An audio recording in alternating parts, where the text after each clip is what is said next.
Welcome to Fireside Nets. We are your hosts. I'm Spen. He's Pete. It is Monday, August 21st, and not a lot going on right now, Pete. Pretty dead off season. How are you doing tonight? Good, just chilling. Weather's not too bad. I got my kitten running around. It's a nice calm night. You got your kitten running around biting microphone wires, apparently. Yeah, that would have been really fun trying to do a podcast without a mic.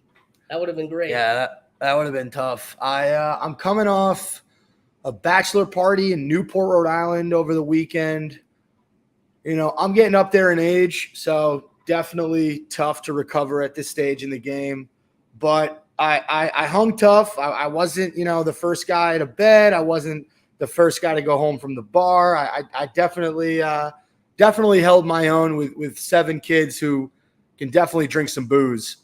But I had no brain power yesterday, so everything that you're going to hear for this podcast, usually done a few days in advance, it was done today. Even today, I don't have a ton of brain power. I don't know how I got through the day. I don't know how I worked today. But, we have responsibilities in life, Pete, and even if you spend 2 days in Newport, Rhode Island, having some booze, some friends, you got to pick up the pieces Monday morning. Yeah, I'm proud of you. You're a champ. I am a champ, aren't I? Yes, you are. So we do have some stuff to talk about. The Team USA played a game recently. Oh, I'm sorry. We're not even going to get to that yet. This is what I'm talking about. My brain is scrambled eggs and cheese right now. We actually had the season schedule reveal. Whoa. 11 national games, 14 back-to-backs, 17 out of 40 home games will be Friday through Sunday, and we're top 3 in travel miles. Just a few fun facts about the schedule. We'll get into this, but Pete, what was your first few thoughts when the Nets schedule was released? I was looking for the home opener, the Knicks games, and the in-season tournament games came out, I think, the day before. So we already knew about them. But I was really looking forward, I guess, for the Knicks games. The in-season tournament would have been maybe my second choice. So, it's good. I like the Knicks games. And they added like a rivalry week, which is interesting. Talk to me about this rivalry week. I have no idea. But apparently each team is going to have like a rival set up for that week. I'm not sure. I think that is one of our national games. If you're a good podcast host, you would check that up on me while I talk. But I like the idea. Which game are we talking about? Nets, Knicks, what day? January 23rd at the Barclays Center of Brooklyn. Okay. All right, let's take a look. Is it a national game? I don't think it is. Really? I thought it was. Well, listen, I'm horrible, guys. I suck at this. You're pretty good, Pete. I appreciate you. Here we go. It is a national game. It's on TNT. Wow. See, he was sandbagging me. I sandbagged you hard. Yeah, we got one holiday game. It's against the Heat. It's MLK Day. We always compete against the Heat. I think we always kind of keep it close. We rarely get blown out by them. Yeah, it's good. I guess the games that everyone was kind of looking forward to, KD coming back, Kyrie coming back. I don't know. I'm kind of over all this shit. I don't want to talk about 7-Eleven anymore. But I was thinking if I would boo them if I was at the game. And that's kind of tough for me. Kyrie, yes. KD, I think I'm not going to boo him. Yeah, so if I had to make a prediction, I would say that Kyrie hears a few boos. The funny thing with Kyrie is I think Kyrie had a lot of fans in Brooklyn. And I think that while there are people like myself who are extremely bitter with his tenure in Brooklyn, I don't think the boos are going to be as loud as people want them to be. I think they're going to be there, but I don't think it's going to be everyone in the stadium. I don't think Kevin Durant gets booed at all. Really? Wow. I don't see it. He was the last man standing. I mean, he wasn't going to look. I understand the trade request stuff in the summer. He stayed. The only reason he left is because of Kyrie. That is the only reason KD left. So I don't think that Nets fans are going to hold it against him as much as they'll hold it against Kyrie. I really don't. But I don't even think they're going to hold it against Kyrie that much. I think if anything, at this point, like we're past that, right? Like it's not like we're a shit basketball team with our the two old stars coming back. We have a bright future. Like maybe Kyrie will get some booze, sure. I don't think KD gets a lot of booze, but I think we as a fan base, like we're not. I don't know. I guess we're not that spiteful anymore, is what I'm trying to say. I think you have the mindset of someone maybe 5 years ahead. And I've been seeing, this. So there's one Twitter post. I agreed with this, that in 15 years, 25 years, KD's going to have his number retired. And I kind of agree to that sentiment just by thinking about your mindset, right? Like we kind of appreciated the time, especially if this team sucks for the next 20 years. This whole Big Three era is going to be romanticized crazy, right? Yeah, I don't know if when you say the word romanticized, you mean that we're going to look back on this era and appreciate it more? Yeah, exactly. Nostalgia is a hell of a thing. Yeah, but they played 13 games together. Well, I mean the playoff. I'm talking about KD in general. I'm talking about like the game 6. I'm talking about that 1 year that we almost had it, and then everything went to shit against Milwaukee. I think that's going to be looked at. Maybe not Harden individually, maybe not Kyrie individually, but that run will be looked at very fondly. That's what I personally think. So I'm going to compare it to the Paul Pierce, KG, Joe Johnson, Darren Williams, Brook Lopez team. And I'll say that this era will be looked at more fondly than that era, right? Because that era lasted, I think Pierce was with the Nets for a year, if not 2 years, but he was there for a very short amount of time. The second he left, at that point, I think Joe Johnson was gone after. Like, that ended very quickly, and it was like the blink of an eye. We got smoked by the Heat. Was it in the second round we got smoked by the Heat? Yeah. So it's funny because both teams went the same distance, right? Like, yeah, of course, KD was more competitive with the Bucks. They played 4 extra games, but the result was the same. It was a second round exit. So the KD Kyrie teams with Harden, they'll be remembered more vividly because they were there for more longer and they were bigger names than Joe Johnson and Darren Williams and all of that. But I think it's going to be in between. I don't think that we're going to look back and say, wow, remember those years? Those are some great years. I also don't think we're going to be like, wow, that was a flash in the pan. I think it's going to resemble, I don't know how big of a football fan you are, Pete, but there was that year where the Eagles were stacked and they had what they called the dream team.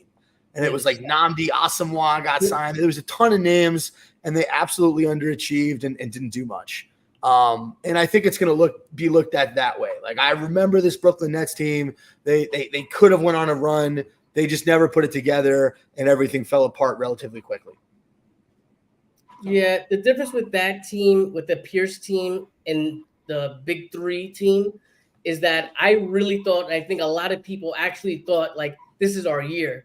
When we were smoked Milwaukee the first 2 games, I think that's the only difference. I don't want to talk about this over and over. We've been over this a million times, but I felt like there was a legit chance there.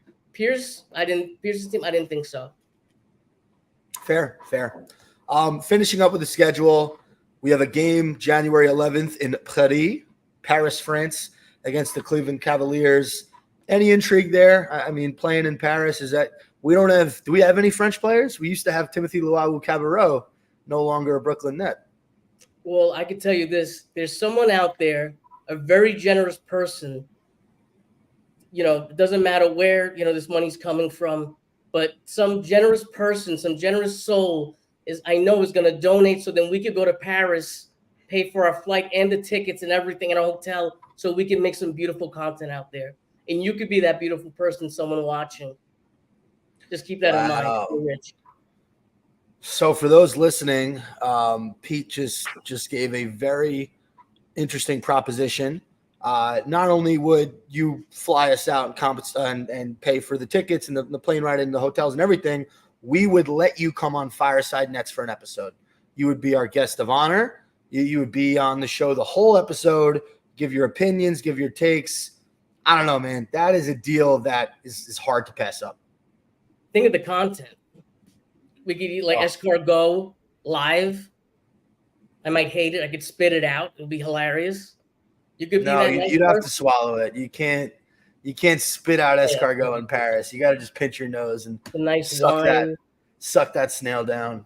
Home opener, Cleveland, October 25th. Meh. And then you got the in-season tournament. We are in East Group C. We have the Bulls, the Celtics, the Magic, and the Raptors. What do you think of this lineup we got for the in-season tournament? I think it kind of sucks. I'll tell you why. You have the first 2 games straight on the road. The second game is with Boston, right?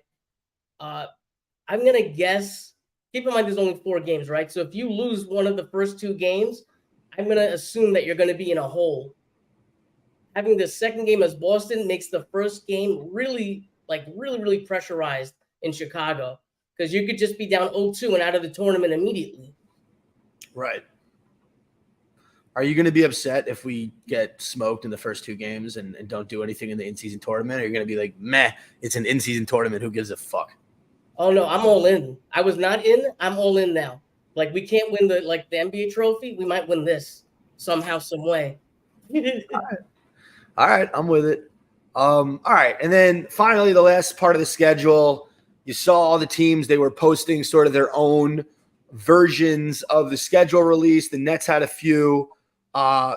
Pete, you sent me a video. Could you explain that to the audience? Yeah, I guess the Nets media department went out to Coney Island. They took random people who weren't the most basketball knowledgeable and showed them different logos and stuff. And people just said the wildest shit. Like, so I can't even remember. I wish I could remember a couple off the top of my head. Someone said, like, this is not a basketball logo, or some stupid shit like that. Someone said no parking. Someone said a basketball in a halo for another team. It's just ridiculous. Someone said it was like a serial killer logo for the Nuggets. I thought it was very clever. The way they did it, as Pete says, is they would show these people the logo. You wouldn't see the logo. You would hear the person's description of it, and then they would show you the actual logo, and that would be the game. That would be like, okay, this schedule, this date. It was clever. It was clever. Me personally, Pete, I preferred the Bottles one. For those not familiar, you're not a fan. Are you an ASMR guy? It's horrible. Oh, no. What's wrong with you? I have to watch those videos when they come up on my So for those who don't know what I'm talking about, there is a TikTok viral trend. It's been happening for a long time where basically these these glass bottles are rolled downstairs, and eventually they break and shatter, and whatever's in the bottle just goes everywhere. But I never realized how nice it is to listen to glass bottles breaking. So one of the videos the Nets did was the bottle breaks, and inside, I don't remember how they did it, but I think there was a piece of paper, right? You're muted. You are muted, my friend. I'm a pro. I thought it was stupid. I'm not a TikTok guy, but I let you cover that. I don't remember exactly how they did it, but I know that it was just bottles breaking and you would figure out who we were playing when. Shout out to the Nets for being creative. I do think the winner of this entire schedule release thing, if you want to talk about other teams, did you see what the Chicago Bulls did? I did not. Oh, dude, it was awesome. So what the Chicago Bulls did was it was a Pokemon release. So I gotta here check that out. For those who can't see, I'm showing Pete. It would show. Great. It barely came out, but I saw like a second of it. So it's a sort of like a Pokemon visual of DeMar DeRozan, and it says Debo, level 14. Well, I guess he's in his 14th season.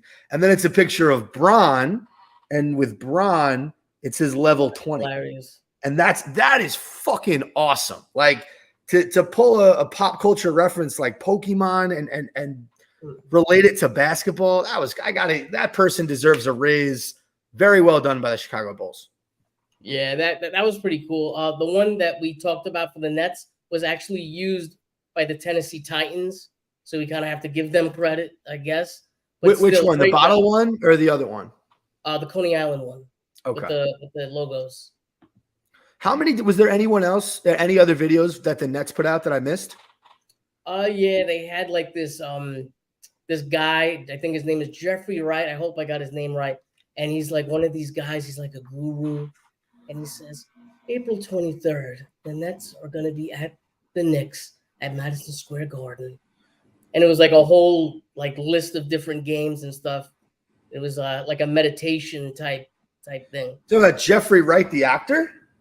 Yeah, maybe I guess I don't know. Jeffrey, so he's a diehard Nets fan. He's also a great actor. Yeah. I'm very uneducated apparently, but yeah, that was that's okay. We all knew that before the show. But Jeffrey Wright, he is the narrator in the Marvel show. Ooh, I forget what the name of the show is, but his character is the Watcher, and he narrates. What If? What If was the name of the show, and basically he's got a great voice, so that makes sense. All right, Pete, are we ready to get into the Brooklyn Bridges, the Twins on Team USA? Let's go. Okay, so USA played Germany recently. They were down as much as 16 points in this game. They had a comeback. They went on a 22-5 run to beat Germany 99-91. Pete, why don't you get into Mikal Bridges' performance and what he was able to do for Team USA in this one? Yeah, he wound up starting. He played 29 minutes, 7 points, 3 of 9 from the field, 1 of 4 from 3. The 3 obviously being huge as the go-ahead 3 in the game to put him ahead. 5 rebounds, 3 assists, 2 steals, a block. And I don't know, probably a little bit of an off game. He missed a couple wide open threes earlier that were pretty much the same exact 3 that he hit to pull the Nets, to pull USA ahead. So it's nice to see a little resilience in this big clutch shot, right? You got to be happy. Yeah, I think that when you're playing for your country, stakes can't be higher. And you see, there are guys on this team that have produced, and there are guys on this team that have sort of fizzled out. And I like that Mikal Bridges continues to be one of those players that produces. The last thing Nets fans want to see is our best player struggling in big time moments for the country. So I was glad he hit that shot. And then Cam Johnson, not a lot of time for him. 7 minutes, 0 points, had a rebound, had an assist. It is what it is. Look, we love Cam Johnson, but on this Team USA roster, he might be the 8th or 9th guy, right? And I'm being kind of generous there. I mean, no, that's probably where he is because Reeves has been starting. He's come off the bench, but yeah, I think that's accurate. Yeah, he's had a couple good games. This game only got 7 minutes. USA was down, like you said, and they made a really nice comeback. That was a really nice comeback. What was it? It was a 22-5 run in the fourth quarter.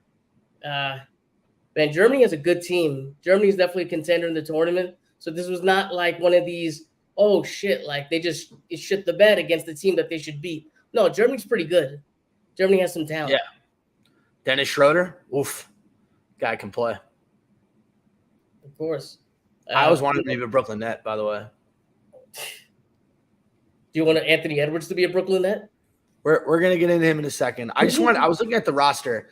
Mikal Bridges, Jalen Brunson, Anthony Edwards, Tyrese Halliburton, Paolo Banchero, Jaren Jackson Jr., Brandon Ingram. Those are 7 guys. I think all 7 of those guys are ahead of Cam Johnson in the pecking order. Would you agree? I would say so. I mean, the ones that are like questionable, maybe Halliburton, maybe Ingram, but not really. Those 2 guys get more run than Cam Johnson. Absolutely.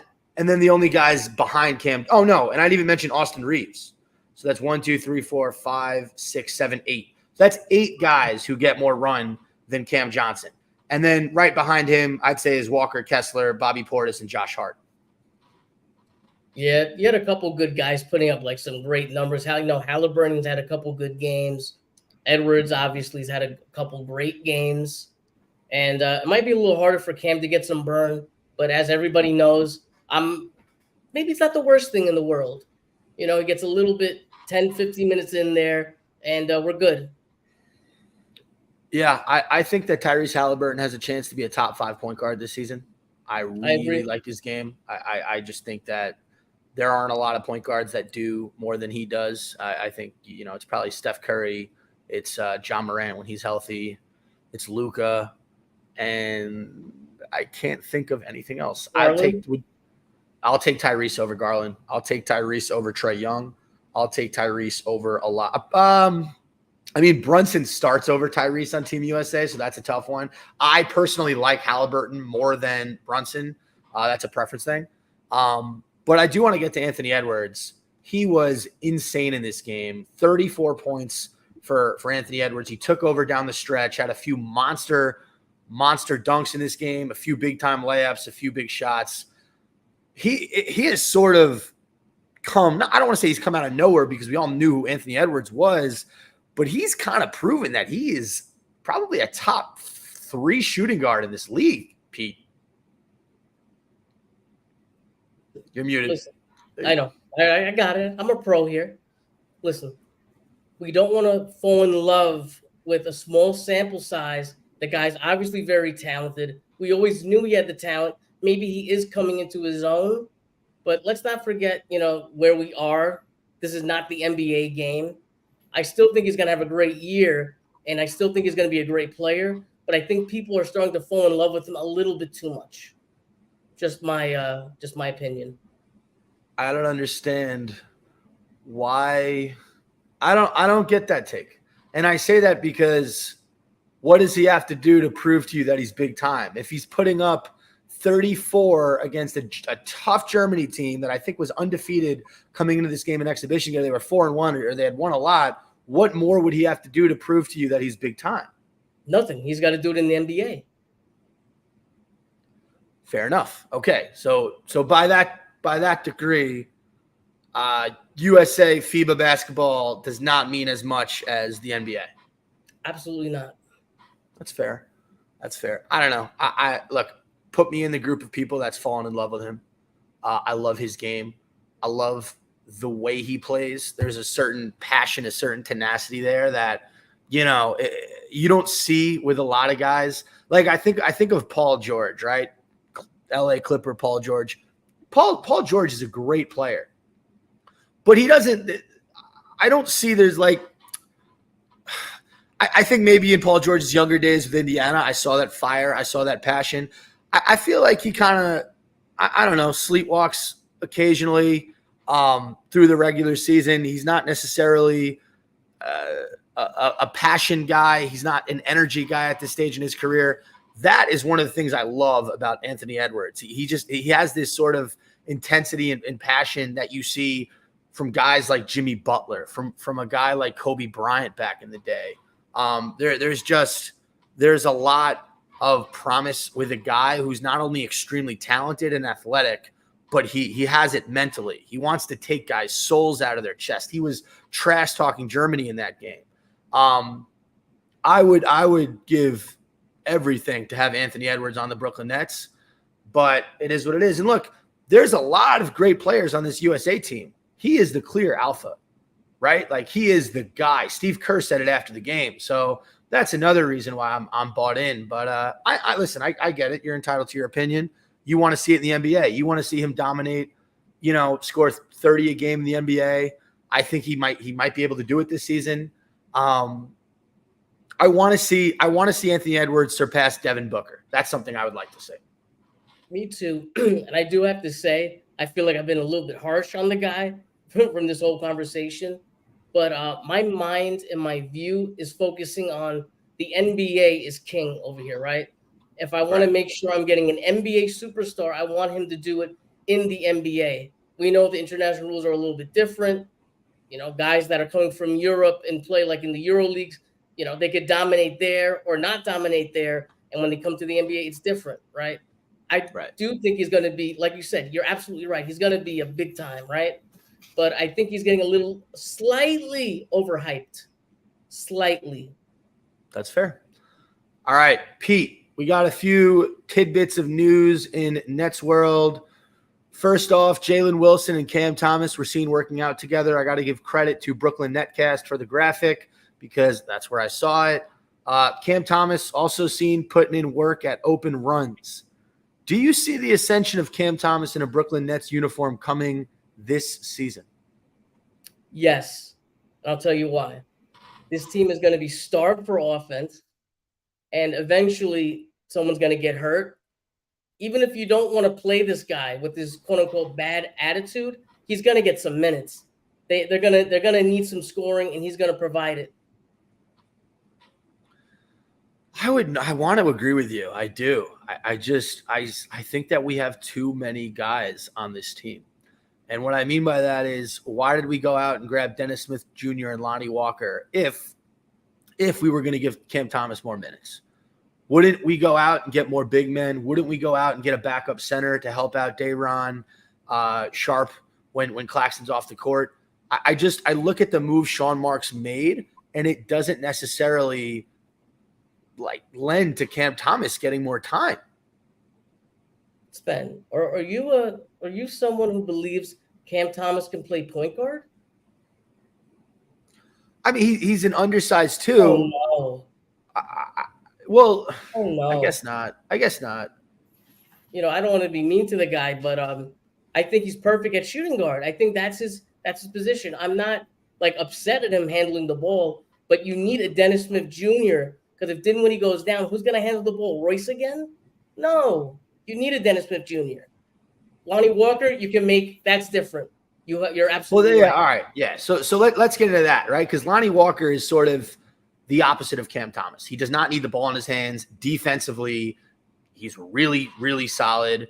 More of an athlete than Cam Thomas. The one thing he doesn't have, Lonnie Walker is not known for creating off the dribble. That's something that Cam Thomas does extremely well. So that's right now, you're Jacques Vaughn. Who would you want to play more minutes, Lonnie Walker or Cam Thomas? Definitely Cam Thomas, right? I don't think this is a championship year. This is a growth year, and you got to see what you have in him. For sure, right? You got to. Is he a sixth man? Is he someone who's going to be someone who comes in, puts up 40 points, but then you lose by 30? What is his game? Who is he? This year needs to be the year of Cam Thomas figuring out if he's going to fit with this franchise. Yeah, I definitely agree with that narrative, right? This is a guy who's been with your team this is his third year, correct? So you got to know what you have at this point. And if you're going to trade him, play him to get some value. I do want to shout out Doug Barrick, Nets super fan. Took a picture with Cam Thomas at the Plaza Party the last few days. Doug's dog, Nelly, who is extremely cute, was also in the picture with Cam Thomas and Doug. And then Doug tweeted, you know what Nelly and Cam have in common? They got that dog in them, which I thought was pretty clever. So shout out to Doug Barrick, former guest of Fireside Nets, been on the show a few times. Glad that he's in Brooklyn hanging out with Nets players over the summer.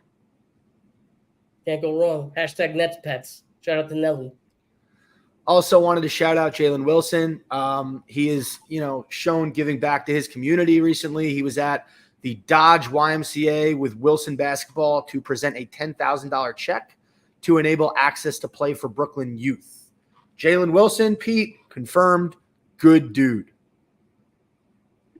Absolutely. You can't go wrong with giving back, especially when it affects, our people, right? The New Jersey, the Brooklyn area, I love seeing stuff like that. I don't care if it's some money that was given to him by Wilson or Wilson came to him. It doesn't matter as long as the kids get some extra play time, some nice basketball, some better rims, something that's not destroyed. That's right. That's whatever they're getting, right? I don't care. It's all for the kids. That's what it's all about. And this is a guy who was drafted in the second round. This isn't a guy that's making millions and millions of dollars right now for the Brooklyn Nets.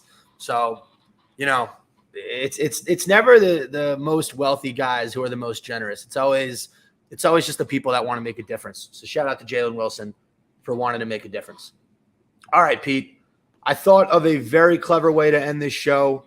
You and I are extremely I don't know. I would just say present on Nets Twitter. Your account, the at Nets fans, you're constantly tweeting about the Nets. I'm Fireside Nets. I'm constantly tweeting about the Nets. But the Nets Twitter community is an extremely special one. And there are a ton of different personalities that are great follows that we've had on the show that are very fun to interact with. So I thought we can do a little bit of a draft of Brooklyn Nets Twitter accounts. Now, here's the catch.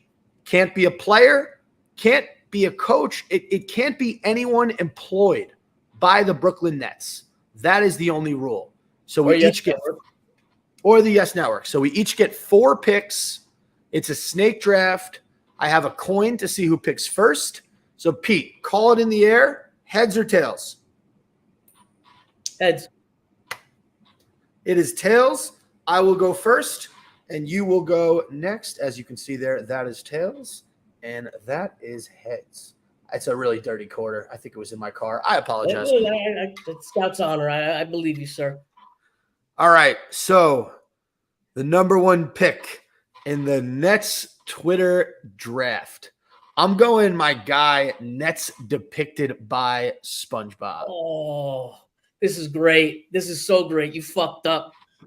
I'm gonna take. Wait. I gotta explain my pick real fast. Go ahead. I'm ready. I'm hyped now. You fucked up. For those who don't know, Nets depicted by SpongeBob is an account that posts everything.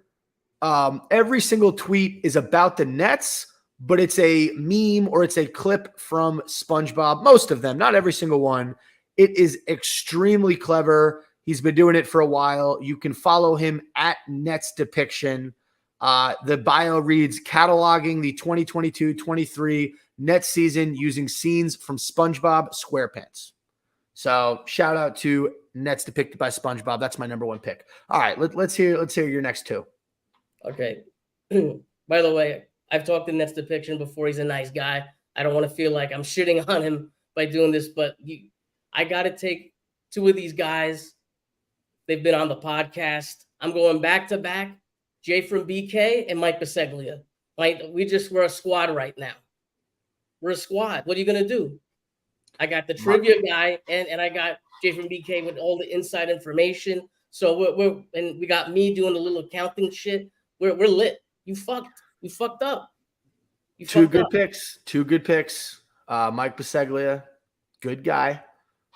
Jay from BK, good guy. Both Nets fans, both very present on Nets Twitter. I get it. I like those 2 picks. All right, my next pick, I'm going Pod Thorne. Damn. That's one of my guys right there. He's been on the show as well. Huge fan of his work. Really, really like a lot of his tweets. Yeah, I'm going Pod Thorne. That's my team right now. And I get another pick? Yeah. Okay, I'm going Nets Kingdom. Damn it. That's another good one. Yeah, I'm a huge NK guy. He was on the pod a few weeks ago. Love his content. He gets a lot of great just like graphics of players, coaches, things that are happening, right now at this current moment, something that me and Pete don't necessarily have access to, but he does, and he does it very well. I like his page a lot. So Nets Kingdom, that is my number 3 pick. So Pete, you got 3 and 4 left. Who are you going with? All right. I think we should round up your roster first. So who you got? Net Depiction. I have Nets depicted by SpongeBob, Pod Thorne, and Nets Kingdom. That's a good. And I have Jay from BK and Mike Biseglia. I'm going to continue adding to this squad. I'm going to add Jack Manuel to the team. Oh, I like that one. Another Nets podcaster, by the way. Sniper code, baby. Sniper code. My team is cold. You got one more, right? Oh, yeah, I got to go again. I'm going to take Doug. Which one? Doug Barrett. I got to take Doug. That's it. We got a perfect team here. We're ready to play. You ready for this Nets pick? This next pick. I think you're going to get me here. Go ahead. Nets pick. Next pick. I'm going with Nets Daily. Damn, that was a good one. So, they're one of the most comprehensive. The OG. He's been covering the Nets forever. He's got a massive following. Very well written. Huge Nets blog. Probably outside of our 2 Twitters, I would say he is the best source for any Nets information. Great articles. Yeah, Nets Daily. So, all right, let's review the teams. You have Jacques Manuel, Doug Barrick, Jay from BK, and Mike Biseglia. Yep. I have Pod Thorn. Damn, I have Nets Depicted by SpongeBob. I have Nets Daily, and I have Nets Kingdom. Who do you think's got a stronger squad? Listen, you started off very weak, even though like I like Nets Depiction a lot. But man, I think it's closer. It's closer than I thought it was gonna be after my first two picks. I like it. This is fun. Squad. We're very well rounded. If you're listening to this, please send us a comment on Twitter. Let us know who you think won the Brooklyn Nets Twitter account draft. And that does it for this week's episode of Fireside Nets with Spen and Pete. Pete, any final words for our audience out there? Yeah, I just excuse me, sir.